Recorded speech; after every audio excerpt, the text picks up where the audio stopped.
ചിക്കനും മട്ടനും വേണ്ട. കേരളത്തിലെ ടേസ്റ്റും നോർത്തിലെ ലുക്കും ഉള്ള ഒരു കിടു വെജ് ബിരിയാണി ഉണ്ടാക്കിയാലോ? അതും വെറും 20 മിനിറ്റ് കൊണ്ട് കുക്കറിൽ. ബിരിയാണിക്ക് ചെയ്യുന്ന പോലെ തന്നെ കുറച്ച് ഓനിയനും ഡ്രൈ ഫ്രൂട്ട്സും ആദ്യം തന്നെ ഫ്രൈ ചെയ്ത് മാറ്റാം.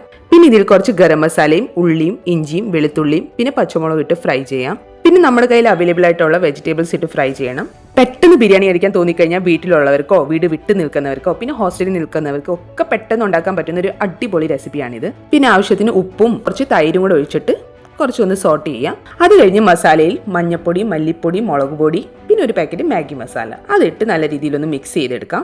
വെജ് ബിരിയാണി അല്ലേ, കുറച്ച് പനീറും കൂടെ ഇരിക്കട്ടെ. പിന്നെ എത്രയാണോ അരി എടുക്കേണ്ടത് അതിന്റെ ഡബിൾ ആണ് വെള്ളം എടുക്കേണ്ടത്. അപ്പൊ ഞാൻ ഇവിടെ 1 ഗ്ലാസ് അരി എടുത്തിട്ടുണ്ട്. അപ്പൊ ഞാനൊരു 2 ഗ്ലാസ് വെള്ളം ഒഴിച്ചു കൊടുക്കുന്നുണ്ട്. ലാസ്റ്റ് ഉപ്പൊക്കെ നോക്കി ഇനി ഓരോന്ന് ലെയറായി ചെയ്ത് കൊടുക്കാം. 2 വട്ടമായിട്ട് വേണം ലെയറിങ് ചെയ്യാൻ. അരി, ഫ്രൈഡ് ഓണിയൻ, ഡ്രൈ ഫ്രൂട്ട്സ്, മല്ലിയില, പുതിന ഇല പിന്നെ കുറച്ച് നെയ്യും. ഇത് തന്നെ വേണം രണ്ടാമത് ലെയർ ചെയ്യാൻ.